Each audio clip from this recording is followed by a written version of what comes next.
Eagles. Eagles.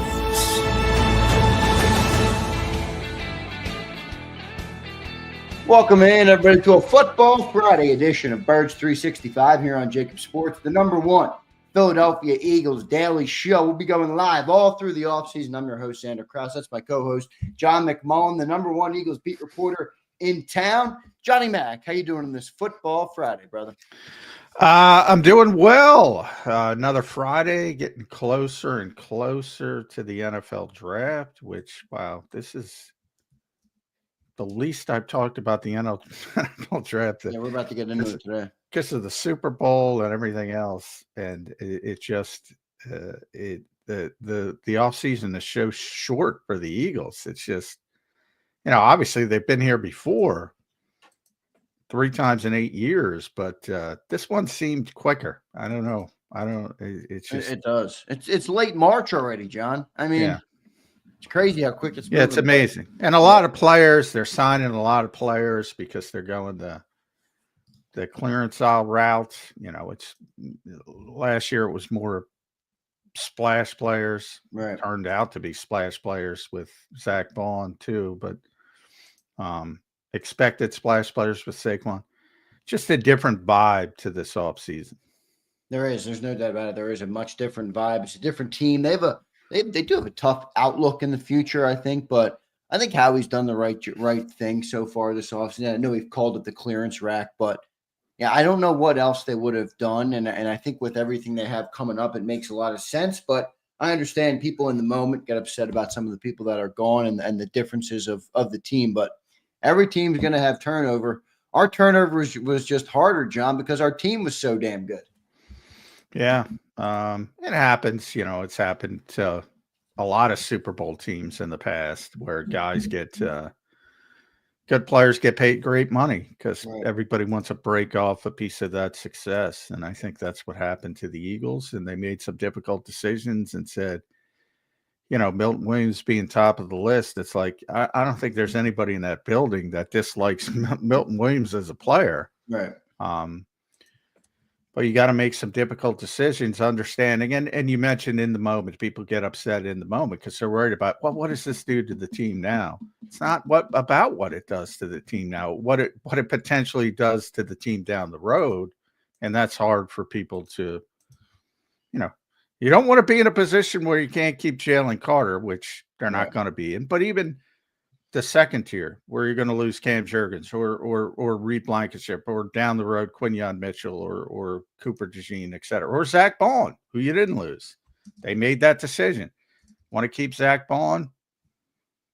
Can't keep Milton Williams. Can't keep Josh Sweat. Can't keep Mekhi Becton.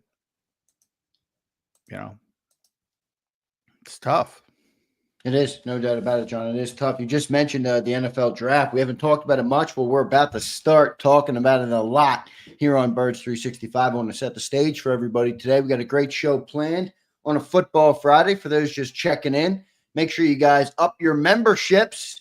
All right, I will be doing a giveaway after the show today on Zander Time here at the end of Birds 365. So I got Super Bowl hats and shirts, and I'll do a giveaway. I do have to run, so I don't have all the time in the world, but we will do a giveaway. So for those listening in who maybe canceled their memberships after the season, get them back up.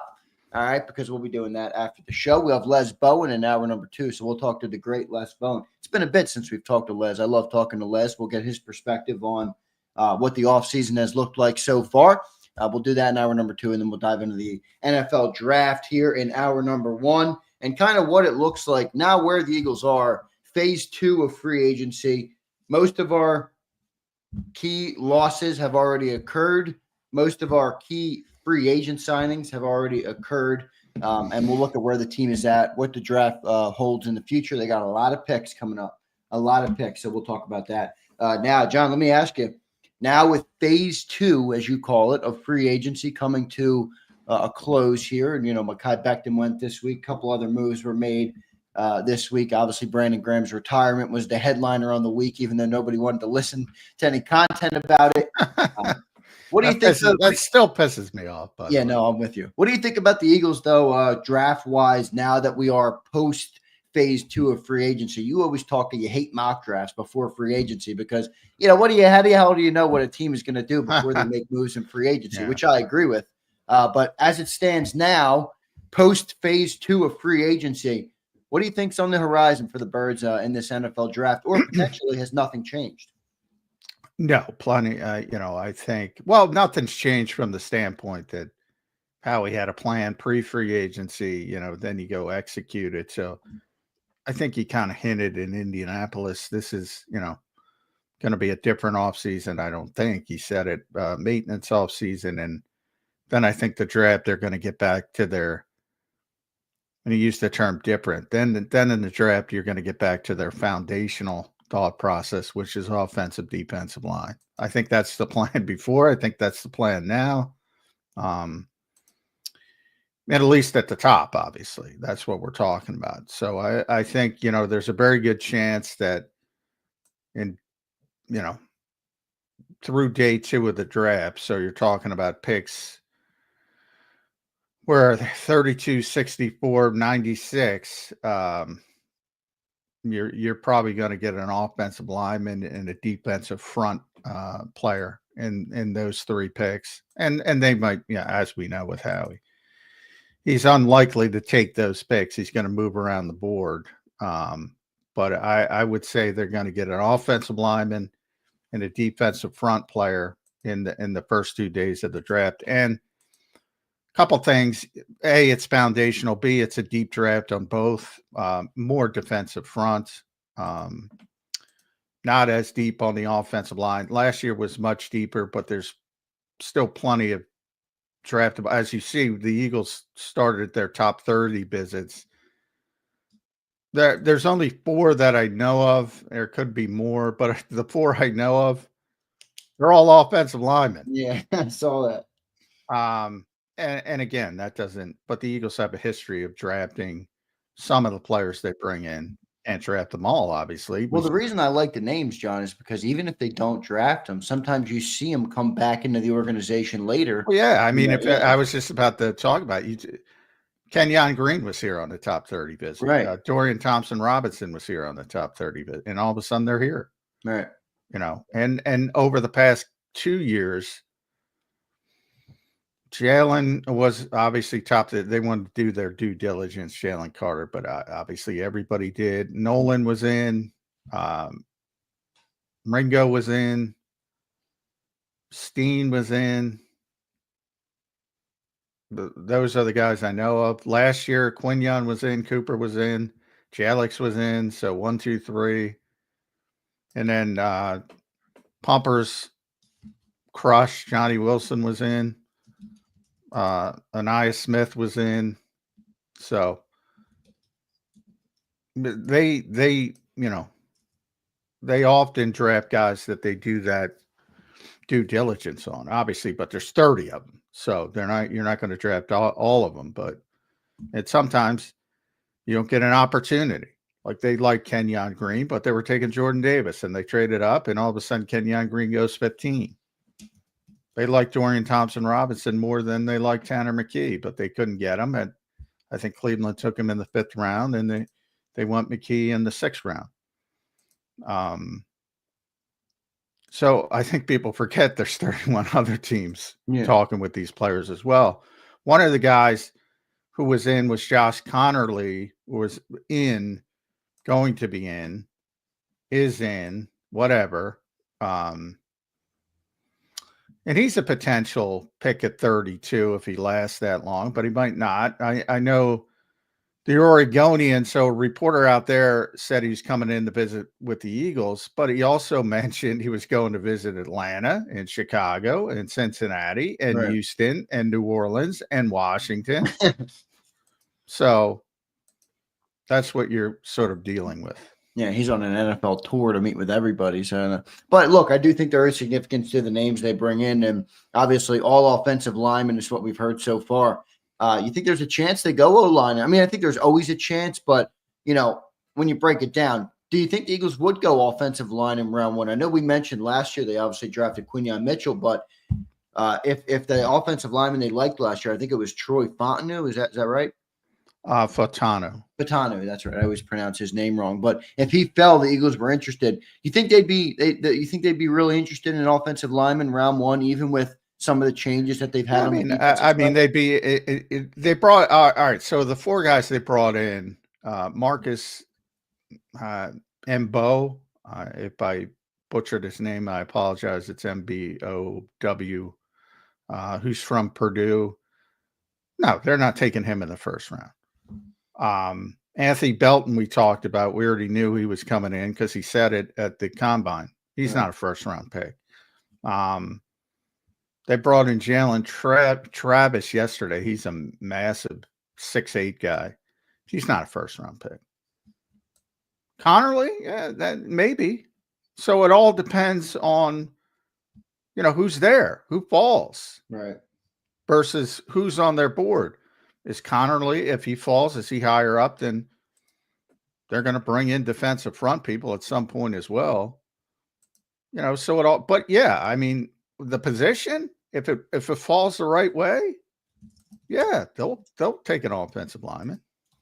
I could see it. We'll see what they end up doing there. Should be interesting to see, John. I think the shoe-in is obviously the defensive line, which is where they need reinforcements. You lost Brandon Graham, you lost Josh Sweat, and you lost Milton Williams, and you're relying on some young players and some 1-year deals to get production out of that spot. So it could be interesting to see what they obviously end up doing there and how they replenish the defensive line. But people love to talk about best player available. I think it's obviously best player available, but it's got to fit, right? I mean, you can't just always in a vacuum take the best player available in the NFL draft, depending on what team you are. At least that's how I see it. Maybe I'm way wrong. Maybe teams really do take the best player available regardless of position. But I feel like there has to be some malleability based on a team and where they are and their needs and stuff like that. Yeah. I mean, yeah, teams like to say that. And for the most part, I'd like to describe it as best player available at your need positions. Certain guys like the Eagles aren't, and it's not going to come into play. Positions, they're not taking a quarterback. Yeah, right. They're not taking a running back. I don't know. You don't think they'll play that trick on us, do you? Last time they signed a quarterback to a big contract, they did do that. Well, in second round's a lot. I'm talking about first round. Yeah. And even 32. They're not taking a quarterback at 32. I'm going to go ahead and say they're not taking one at 64 either. You're probably right. Well, it's a bad quarterback draft as well. Yeah. But anything's possible once you get out of the first round. And the Eagles might not even pick in the first round if they have their druthers. It becomes easier. But in the first round, generally, especially when you're more closer to the top, it's always, you never want to reach for players, but there's certain years where you're not looking for certain positions and you don't even really do the homework you necessarily would. I go back to Saquon getting that question early this season. He kind of chuckled at it. I kind of chuckled at it. And, he was asked, hey, for some reason, did the Eagles have interest in you when you were drafted? He was like, the Eagles won the Super. That's the last time they won the Super Bowl. Yeah, right. They had the 32nd pick in the draft. And he was the second pick in the draft, and he was in the conversation, obviously, to go number one. And he, like I said, he just kind of chuckled and said, but Saquon's very nice and, he tries to answer everybody thoughtfully. And he said, well, my draft, I'm not paraphrasing. He said my draft process was a little bit different. It was, he a nice way to say the Eagles had no chance. Yeah. And he said, I'd come across teams and they said, we're not going to be able to get you. That was the conversation. That's the Eagles. Yeah, we're not going to be able to. So they're not doing a whole lot of homework on Saquon Barkley when they have the 32nd pick. They're not doing a whole lot of homework on Abdul Carter this year at 32.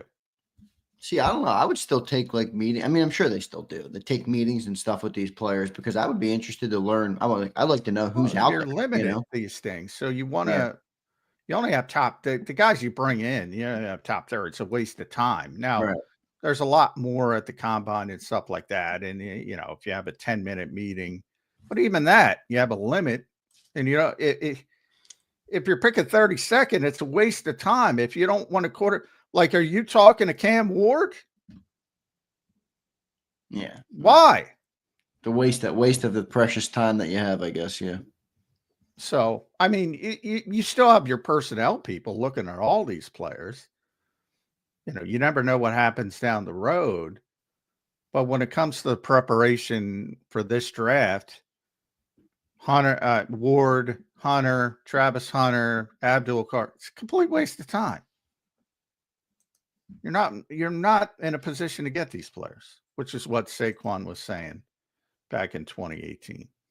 John, what do you think the ceiling is on where the Eagles could potentially trade up to? I think it's a better chance they trade down, but they do have a lot of picks in the chamber, John. They got a lot of picks this year. They got a ton of picks next year. I think they have 4 5th-rounders this year. Next year, they have 3 3rd-rounders, 2 4ths, and 3 5ths, if I'm not mistaken. Somewhere, I'm pretty sure I'm right on the money, but it's close. There's a lot of picks, around 20 picks for this team coming up. I think Howie Roseman's going to shake and bake, and because he needs draft players on rookie contracts to hit right now with the way the cap is structured, I think he's going to be willing to go and get a guy that he likes, even if it means going up. Now, I think there's a ceiling, though, right? I mean, how high can you go if you're trading 32 and other picks? I think there would be a limit on how high you could go. What do you think that ceiling is for where the Birds could potentially trade up to? Yeah, I don't think they're. It's much, much, much, much more likely that they're going down. As far as going up, you never rule it out because it's Howie. If there's a very specific targeted trade up, I would say 26, 27, maybe 5 spots. That's it. Because they're very good about, they're going to have a cluster of players they're interested in at getting at 32. And as they start to get plucked off the board, and they've done this in more high profile situations like Jordan Davis. And with Jordan, they were concerned Baltimore was going to take him at 14. So they had to jump over Baltimore to get him. With Devontae Smith, he was the last of a cluster of 5. So they had to jump up over the Giants to get him. You're talking about very limited targeted trade up. And I still think it's way more likely they trade down in this particular draft as well. The draft factors into it as well. There aren't a lot of top tier prospects, and everybody you talk to, and we'll talk to more draft people, but the ones we talked to all said the same thing. It's, however high you get, and there's some that think it's a really small group of true first rounders, 12, something like that. And then from 20 to 50, it's like, then you have the next drop off. So if you're at 32 and it's 20 to 15, 20 to 50, that is basically not that much of a difference. You better be in love with a certain player if you're going to move up, because it just makes more sense to move down.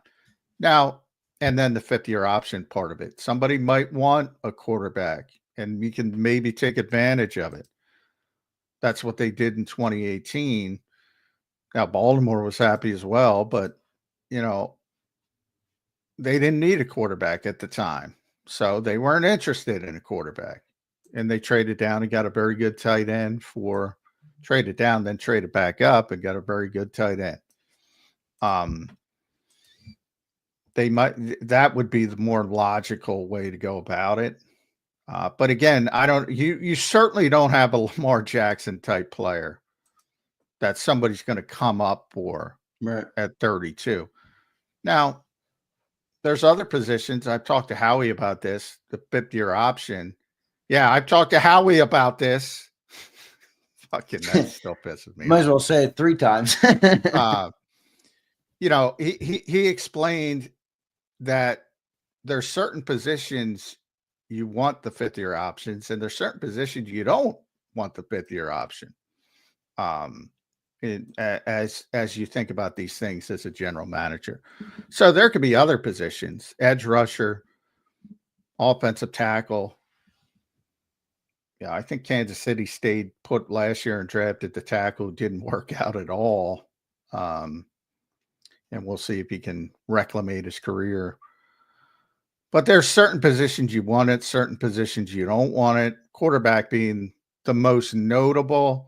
But I don't think anybody's coming up to get Jackson Dart at 32. But it only makes I don't know, man. There is a little bit Jalen of Milrow. You know why? Because it only takes one team. Yes, that's And why. there's And like it's easy to say that desperation. about Lamar now, but like Lamar fell to 32. Like he, knowing what we know now, Lamar would have been the first overall pick in the draft, or second, or whoever went that year. I know it was a good quarterback draft, but I mean, it's easy to say that now. Maybe somebody is high. Maybe in 5 years, John, we're looking back at this class like, holy shit, can you believe Jackson Dart was there at 32? Maybe not. Most likely not. But I'm just saying it could.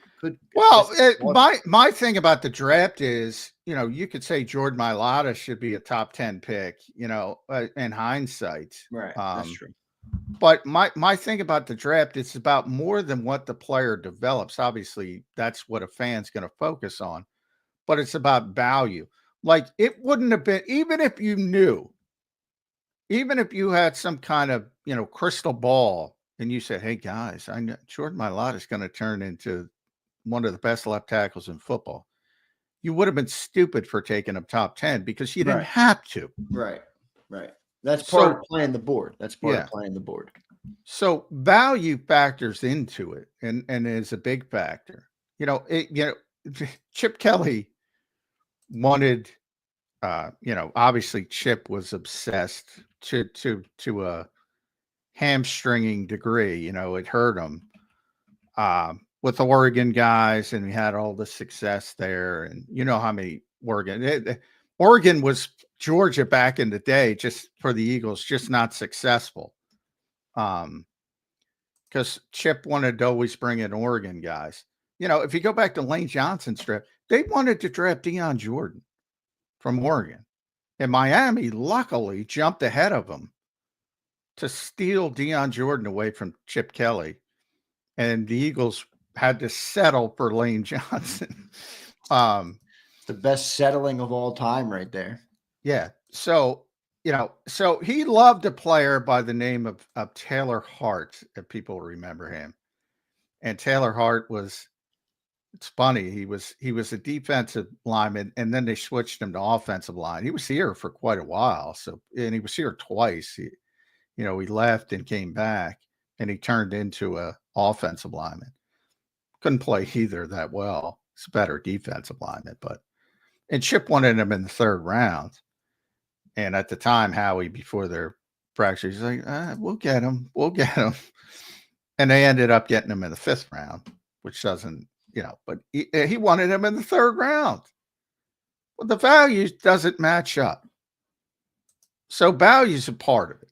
Yeah. It's like in the Kobe Dean draft, right? They could have taken him in round 2, but they didn't want the value there. And then he fell, and ultimately he was worth it at that point. Same with Cooper DeJean last year, right? I mean, they got him at 40. They thought that was the right spot. They could have taken him at 22, but the value. They might have. If Quinion wasn't there, they might have. If Faltano and Quinion weren't there, they might have.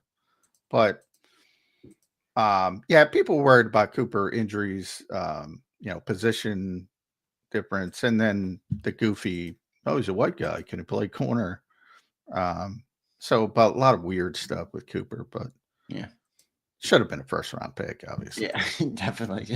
Definitely. I think now, after seeing his rookie year, definitely should have been a first round pick. John, you mentioned that trading down is a much bigger possibility in your estimation that the Eagles will do. I think you're right about that for sure, just when you look at the draft board.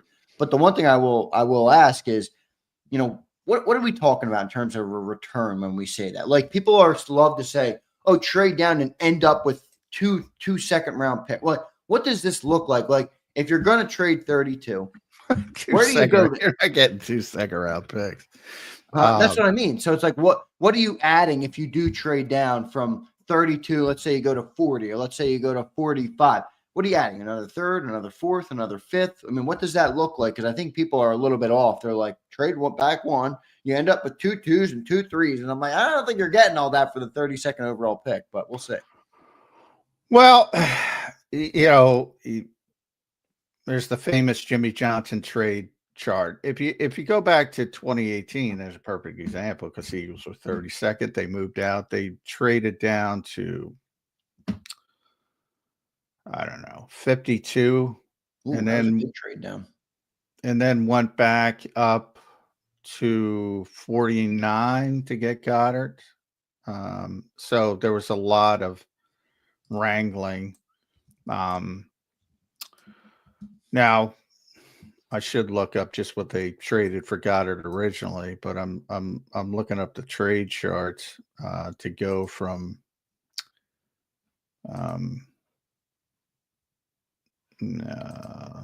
32 to 52, which is not as much as you would think. That's not, and I don't think it's much at all. Yeah, not as much as you would think. So I'll do it with the trade charts.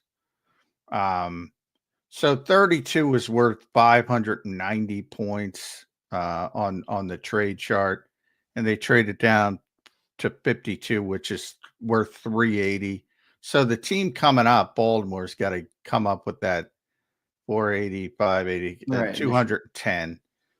Now, quarterbacks also change that because quarterbacks are valued more. Obviously. Right. So people will spend more in a sense to go and grab them. Exactly. So, that tends to change. And the best example of that is Patrick Mahomes, because on paper, people thought the Chiefs were crazy at the time for making that move. And you see how that works. But yeah, not nearly as you're not getting 2 second-round picks. You might get, you're basically trading draft, and people understand it. You're trading draft positioning. So you're dropping 20 spots. That's what you're doing. That's how you have to think of it. That's how GMs think of it. You're dropping from 32 to 52. And then ultimately they went up to 49. But that's sort of, you're not getting massive hauls. You might get a 4th round pick, that type of thing. But remember, I think a lot of people forget the equation. You're not trading a 1st round pick. You're trading those 20 spots. You're getting something back and then something on top of it. So you don't say, oh, you gave up a 1st round pick, but you're getting a spot 20. You're getting a pick 20 spots later. That counts. Right. But it's and worth then less. Something on top of it. Yeah, it's worth 210 points left. But I think a lot of people, well, you give up a 1st round pick, you got to get 2 2s. No. You're getting a 2 by dropping 20 spots, and then maybe you get a 4th, something of that nature. If you're lucky, it might even be a 5th. So that's sort of how it works, and you see it all the time. Look at that, and I'm just hearing that. It doesn't sound like a 4th round. Well, yeah, because people can't wrap their heads around. You're giving up a 1st round pick, and you're only getting an extra 4th round pick. Well, you're giving up 20 spots. Is what you're getting. Like, in theory, you could trade from 32 to 33, and you're trading a 1st round pick for a 2nd round pick, and people look at that. Oh, yeah, right. What the hell's the difference? You're not going that far down. So you're just trying to maximize value. Is basically what you're doing. You mentioned something earlier that Howie said, you talked to Howie about this, that there's some positions he doesn't want a 5th-year option on. Can you elaborate on that a little further?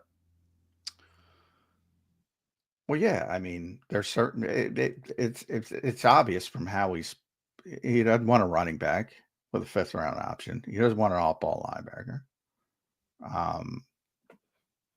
You don't want that. You don't want to be in a position to pay, and they probably just decline the option. No, and if it turns into, in general, and everything's in general, all the positions they value versus the positions they don't value. Quarterback, obviously, it's very desirous. But the Eagles' philosophy, and I go back to my tangent yesterday, they don't want to use that 5-year option anyway if the player hits. There's one or two things the Eagles are going to do with a 5-year option. They're going to decline it, Jahan Dotson and Kenyon Green, or they're going to pick it up, as they've done many times in the past. And I've written stories on that. Yeah. But anyway.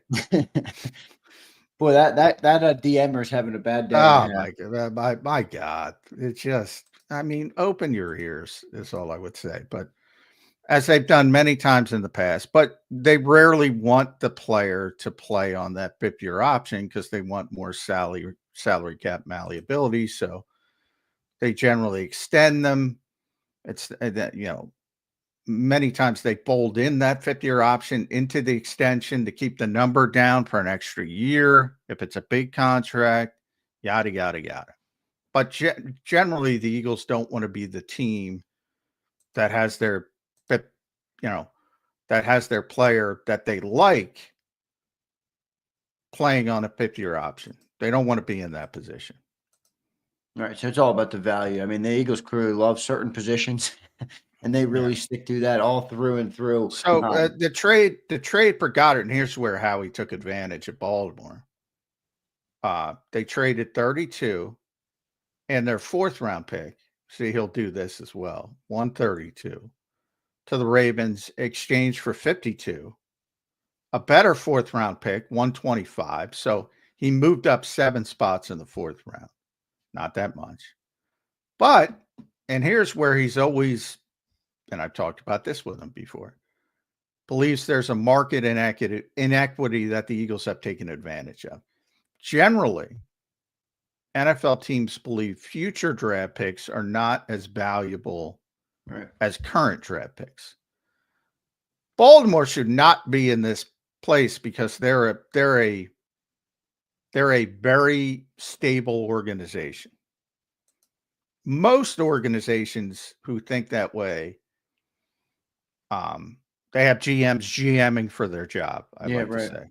And so the immediate is much more important to them than the future. Yeah, it's like people who pay money for overnight shipping, Johnny Mac. I need it now. Exactly. They need it now. Exactly. Baltimore shouldn't be in that position. And he got a 2019 second round pick. You got a future second round. Yeah, that's a good trade. Howie's been great with those future, man. Remember the Devontae Smith trade back about a month before the draft. You remember we had like the 6th pick. We traded back to 12. We got a future one. That was a hell of a trade, that one. Now, also remember what I said about quarterbacks. Baltimore was coming up to get a quarterback. So it's more valuable to them. It's more valuable, as I talked about with Patrick Mahomes, even when it doesn't work out. Like, look what San Francisco did for Trey Lance. It's more valuable to them. So, and believe me, they're happy with it. Baltimore's happy with it. But that, and I think people will look at it and say, Baltimore got Lamar Jackson, so that's not a good trade for the Eagles. It was a damn good trade for the Eagles. The Eagles weren't taking Lamar, so they maximized their value while Baltimore did as well. It's a win-win. Sounds like a win-win. It is. It's rare that it happens like that in the NFL. Exactly. But it is. Yeah. Exactly. A win-win there. Johnny Mac, let's get into some players. We could talk positions first, but one position I want to ask you about before we go players is secondary, because a lot of people are throwing out, I want Malachi Starks and I want Nick Emenwari or I want Benjamin Morrison. And I love those players too. They're all really good players. But from my perspective, I just don't see Howie going secondary because you're not maximizing your value with those top picks based on where they are on the roster right now. You get an edge rusher that's producing. I mean, you're saving a lot of money on the cap. You get a safety that's producing. How much money are you saving? So I don't think they're really an option. But maybe I'm wrong. Do you think they would consider going safety or corner in round 1 again? Very unlikely. Corner. I would say extremely unlikely corner. Very unlikely safety. That's how I would describe it. Hey, with safety, well, first of all, you're probably talking about two players, and one is definitely not going to be there from my perspective, and that's Emmett Worry. I Yeah. guess there's a slight 15% chance that maybe Malachi Starks will fall. And if he's there, yeah, you might consider it. But I think it's so unlikely. I don't think it's even worth discussing. And obviously he's from Georgia, so that factors into it. So, I mean, that's it. That's what you're talking about. And I think it's very unlikely at 32 that either of those players are going to be there.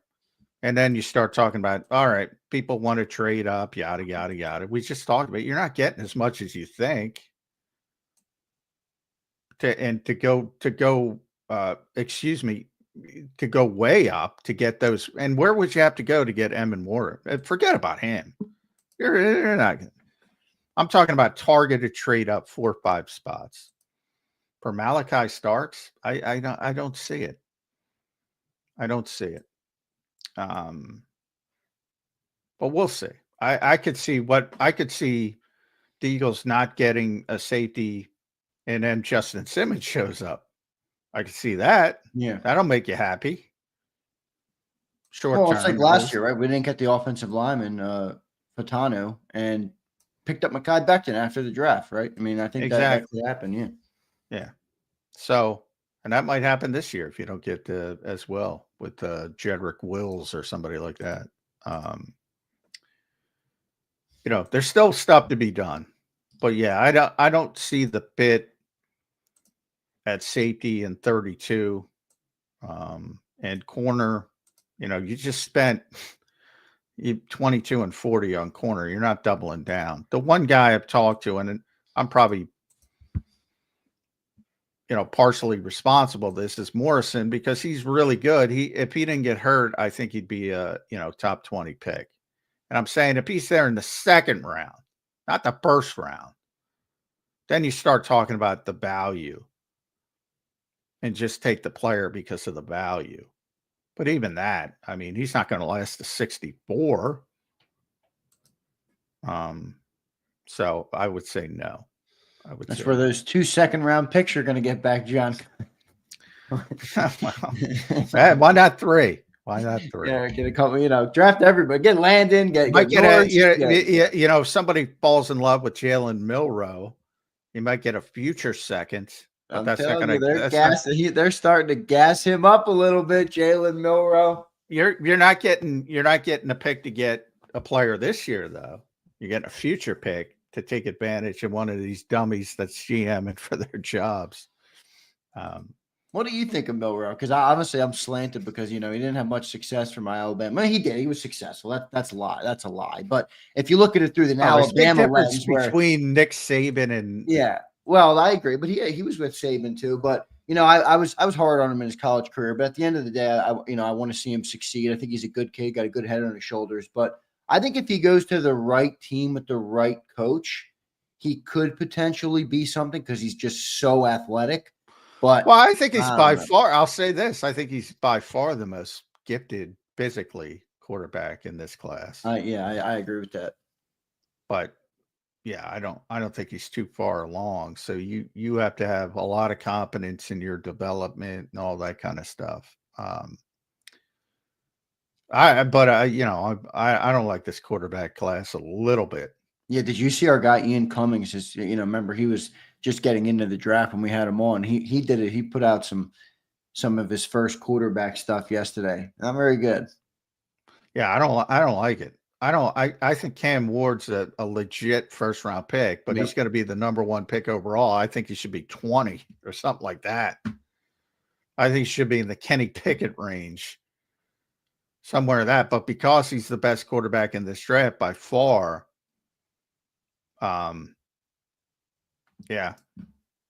he's going to go number 1. That's just because of that. And Sanders, and boy, I saw somebody make the comp, and I don't know who made the comp, but I don't think Sanders is even first round pick. I wouldn't take that kid in the first round. I saw somebody compare him to Brock Purdy from a size. I think that was Ian. Was it? I think it was Ian. Yeah, Yeah, maybe it was. I mean, look. So shout out to Ian. I know I saw the comparison. I went, oof, because I kind of, and that Brock's turned into a very good player, but he It was a was Ian, seventh. by the way. Yeah. He was a 7th round pick. Is my point. Not that you have, but he's got some of the size issues. He doesn't have the big arm, that type of stuff. Typically, when you think of top 5 picks, you're talking about traits with quarterbacks, and he doesn't have top 5 traits. He just doesn't. He doesn't have an elite arm. He's not like an No. elite speed or any of those things. Just doesn't. And then that's what Milrose, to me, is by far the most physically gifted quarterback, but he's way too raw, way too inconsistent. And then you start to get to the second level, the Will Howards of the world, the Jackson Darts of the world. I saw John Gruden's working out with Riley Leonard and the Dylan Gabriels and the Quinn Ewers, Kyle McCord. Of them all, I would take Kyle McCord. I like McCord. Let's go, Johnny Mac. I like McCord. And the kid from Louisville too. He's big, at least. Boy, I don't like. This is not the year to be looking for a quarterback. Yeah, no. Listen to what. So this is what Ian Cummings. Those of you who listen to Birds 365 know Ian. We had him on the show a couple of weeks ago. We'll get him back on soon as well. I talked to Ian, so he's willing to come on with us all the way up to the draft and through the draft. So we'll have him on plenty. He had number 1, Cam Ward, and he has him as a round 1 grade. And then he put Gap 2, Shedeur Sanders, top 45. Gap, Jalen Milroe 3, top 100. Gap, Jackson Dart, priority day 3 pick. So that's what he has on your top 4 quarterbacks. Yeah, I could see somebody taking, and Milroe and Dart are probably the guys who maybe somebody convinces themselves to take a shot at. Yeah, if you're an Eagles fan, you want them to get gassed up a little bit. Yeah, exactly. Those are the 2 guys that I could see potentially somebody talking themselves into. Well, it's happening to me, John. We talk about this every year, how the NFL, as you get closer to the draft, the quarterbacks get tough. It's happening to me. I'm starting to like Shedeur Sanders, John. I'm starting to like Shedeur Sanders. I'll take him at 32. I'm not taking him in the top 5. You know what I'm betting on? 1, I like the swagger. I like the confidence. I like a confident guy like that. And 2, I'm betting on. He did turn around Colorado. He turned around Jackson State. He's Deion's son. I don't know. I look at that and I'm like, yeah, this is a guy that he's got marketability. Well, I think he's got, a good head on his shoulders to be able to handle the pressure of the NFL spotlight. I'm starting to like Shedeur Sanders, but maybe I'm just like an NFL team and I'm falling for him late. Well, I don't even think the bad NFL teams care about marketability.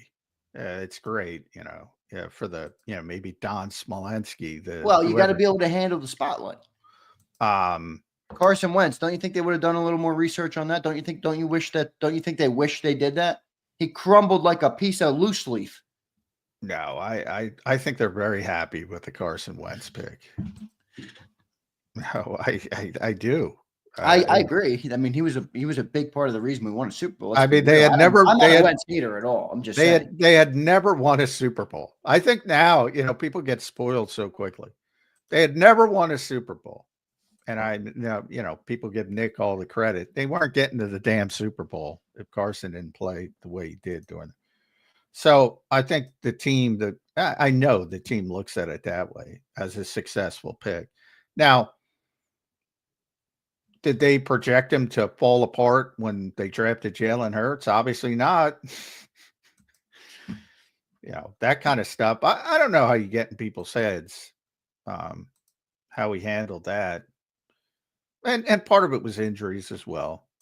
Who knows what that concussion did to him, because he was never the same player. Yeah, I was at that game, man. That was tough. And then you talk about the knee, and he was a big physical guy who was tremendously athletic for his size.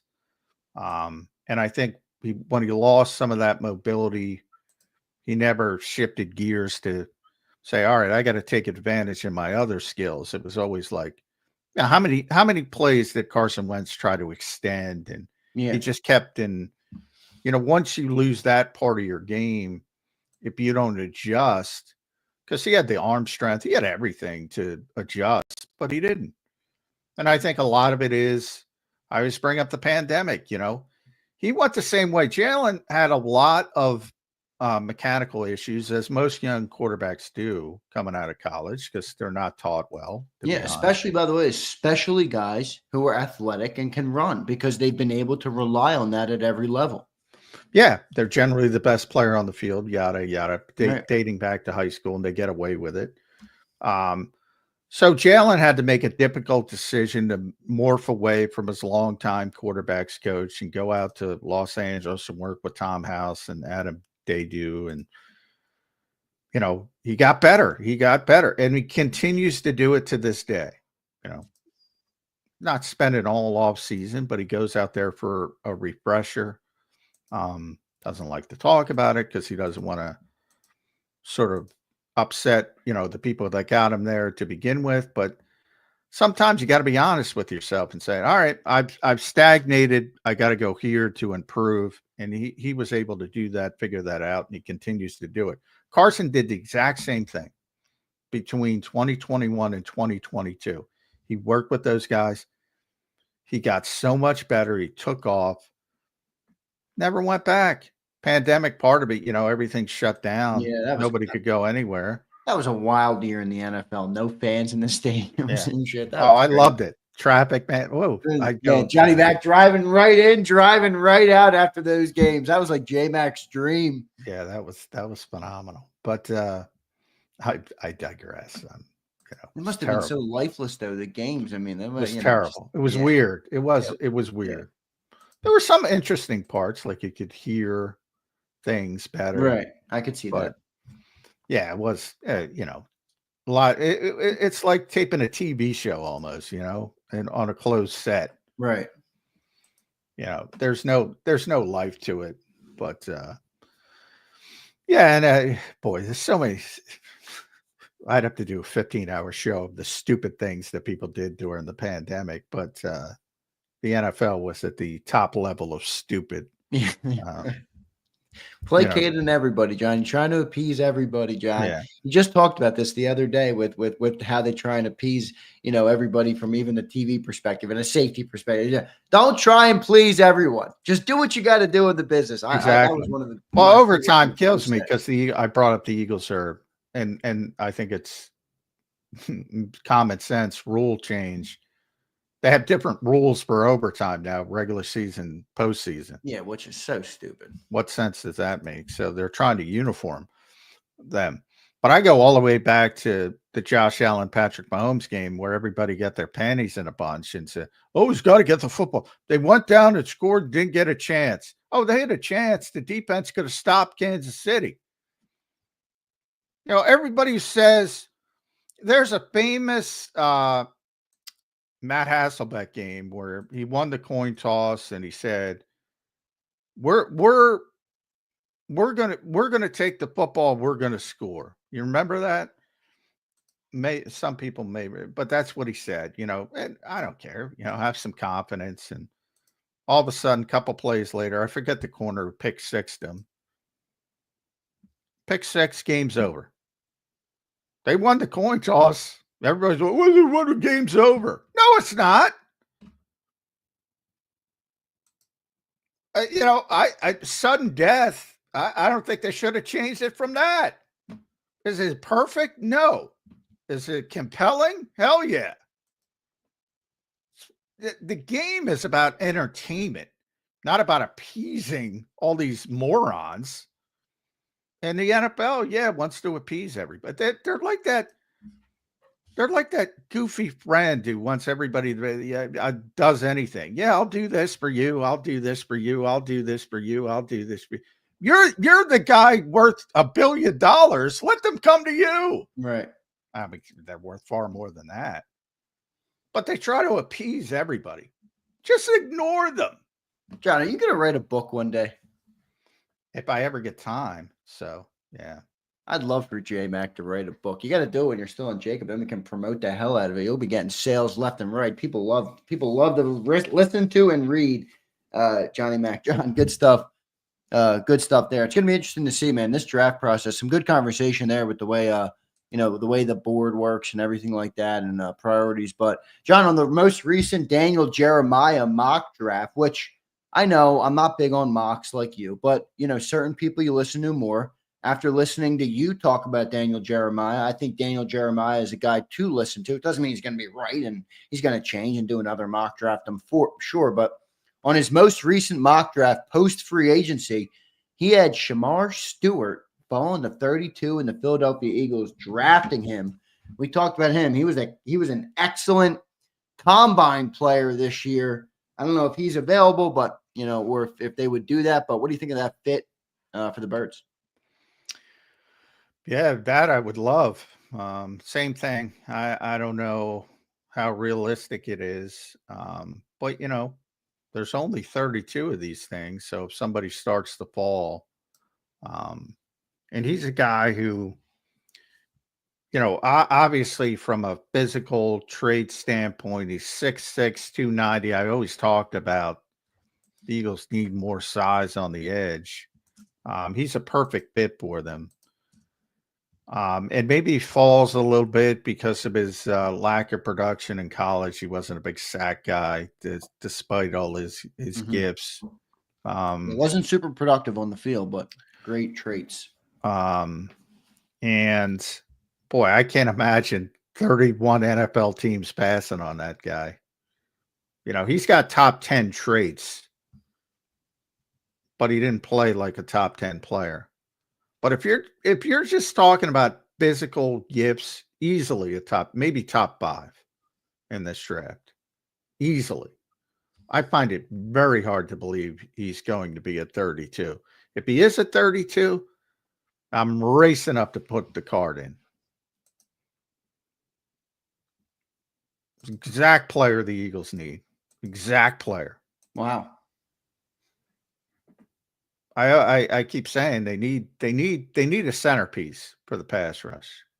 Now, it's tough to project out of any rookie.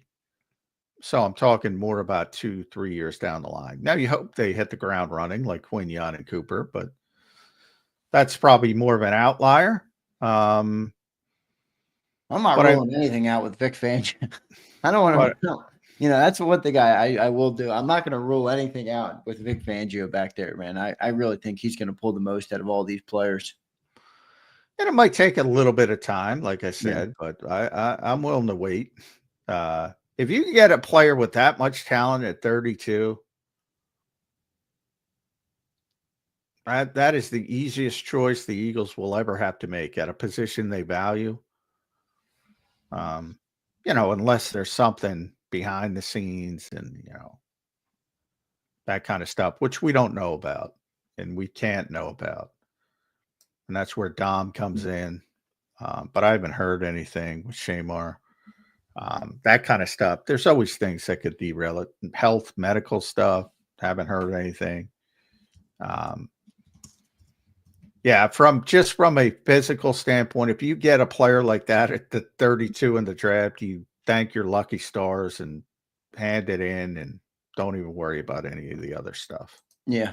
We'll see if he makes it there. I'm with you. I don't think he's going to fall that far, but if he did, it would be an easy pick, almost as easy as Crowley brings up. The easiest choice was Jalen Carter. Shit was Freelo. You're right, Crowley. That was an easy decision, man, especially for how he. Oh, that was the easiest decision for the Eagles. That's the most Eaglesy pick of Eaglesy's pick. But you're also talking about a top 10 pick. There's a big difference between top 10 and Jalen should have been obviously top 5, and probably he was the best player in that draft. But always quarterbacks are different, but he was the top position player in that draft from a talent standpoint. And he fell for a reason, and it was a legitimate reason, but he still didn't fall that far because that's how gifted he is.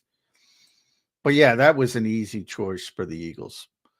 But there's a big difference between top 10 and 32. Yeah, Jalen, I mean, let's be real. Jalen Carter should have been number 1 overall, if we're being honest with ourselves. But obviously that wasn't going to happen with what had happened at that time. And everything worked out for the Eagles' favor because now I think you got a certified beast on the Eagles defensive line for years and years and years to come. So we'll see how it all shakes out. John, any other names that you like in the draft right now at that 32 spot, or even if they move back, we've talked about how the board isn't all that different, between 20 and 50 or somewhere in that range. Any names jumping out to you, John, that you personally like in this draft?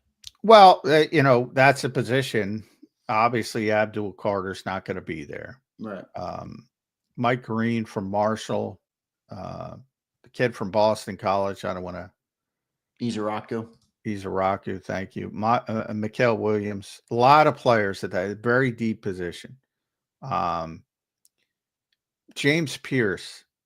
He's like the opposite of Shamar Stewart. Yeah, he is. He tested so poorly, but he's so productive on the field.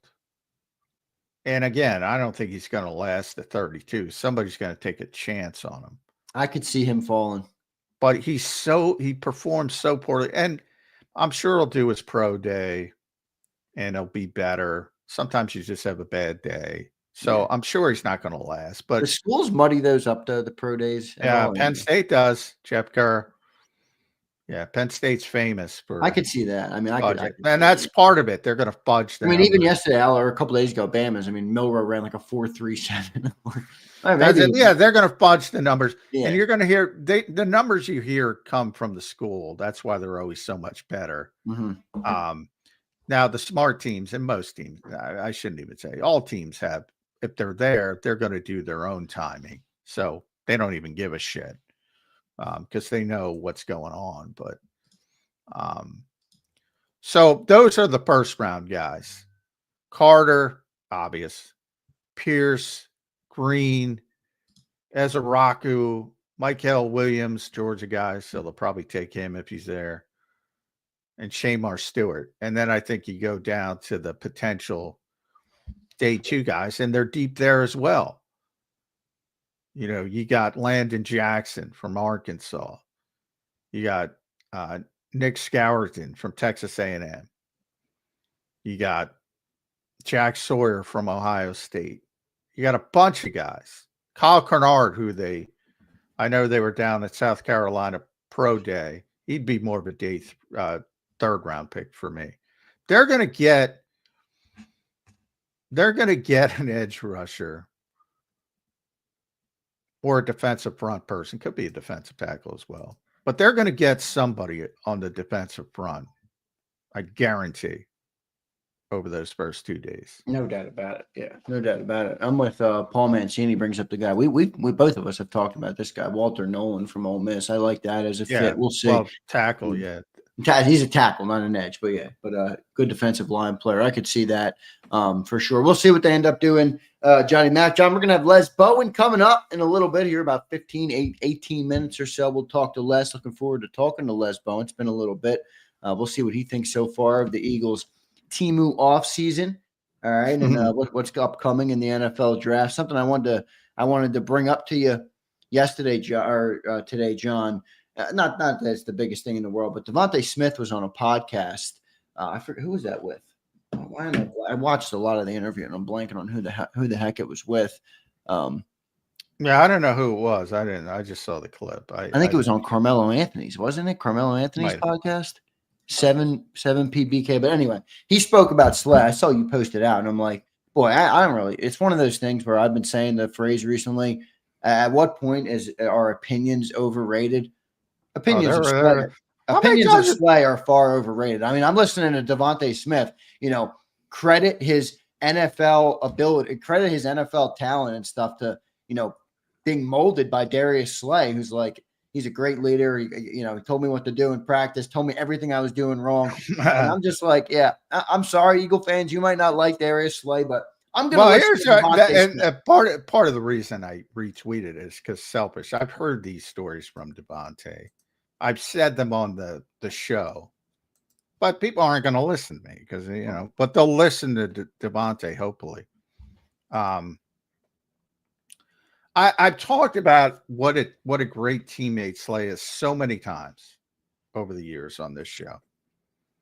because some people, and yet sure enough, I tweeted and you got this one idiot troll.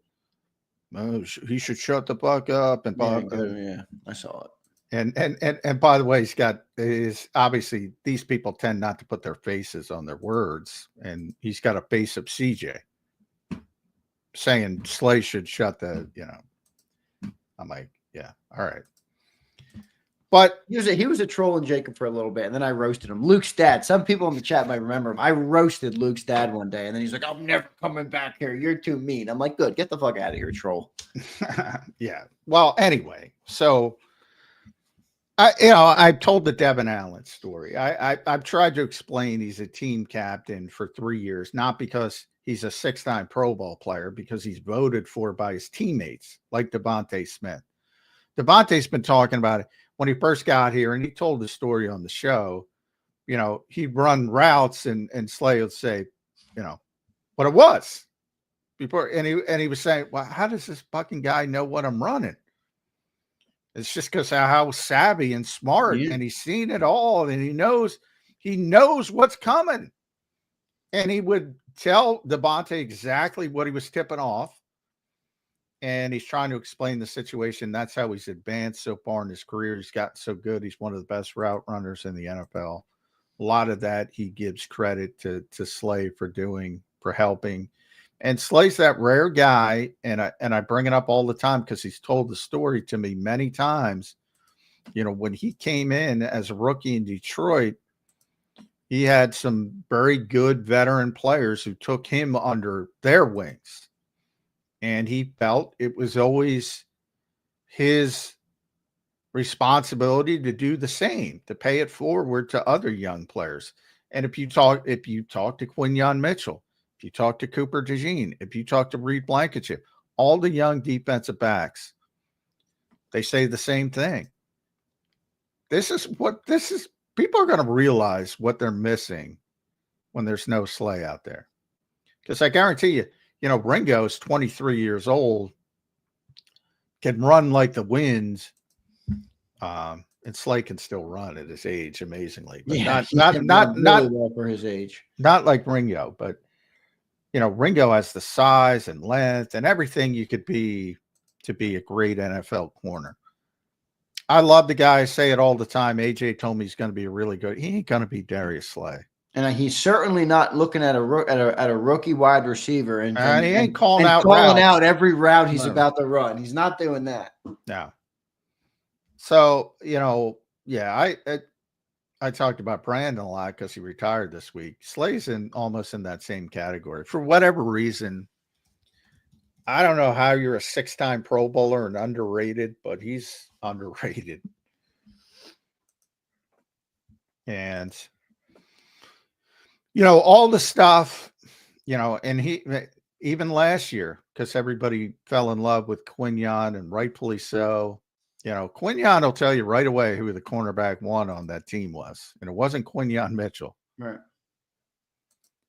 And now it has to be, and he's going to have to step up in that role, and he's got all the skills to do it, and he's a very good player, but he's not going to be as savvy as Darius Slay, at least right away. I'll tell you that.